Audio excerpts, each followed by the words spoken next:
माझे नाव स्वरा प्रदीप कुकरे। माझ्या शाळेचे नाव जय भवानी विद्यालय, तालुका मान, जिल्हा सातारा।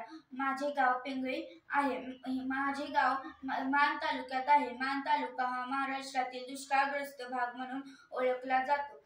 माझ्या तालुक्यात उन्हाळ्यात खूप अडचणी निर्माण होतात, म्हणून टँकर बोलवावे लागतात। आमच्या तालुक्यात जलसंधारण व पाणलोट हे प्रकल्प अगदी प्रभावीपणे राबवण्यात आले, तरीही भविष्यासाठी पाण्याचे नियोजन करणे गरजेचे आहे। जसे की शिवाजी महाराजांनी गडावर पाणी नसताना पावसाचे पाणी तलाव्यात साचवून त्याचा उपयोग केला।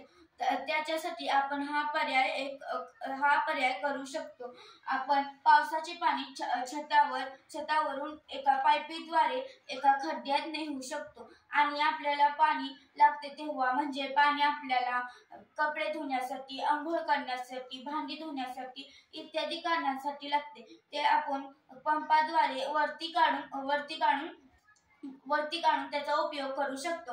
आणि अजून एक पर्याय आहे, ते पाणी आपण जमिनीवरील टाकीत पण वापरू शकतो। थेंब थेंब पाण्याचा जपूया, भविष्य आपले सुरक्षित करूया। पाणी आहे निसर्गाचे अनमोल रत्न, त्यास वाचवण्याचा करू प्रयत्न। पाणी स्रोतांचे संवर्धन करूया, भावी पिढीसाठी पाणी राखूया। आमचे पाणी, आमची योजना, आमची जबाबदारी।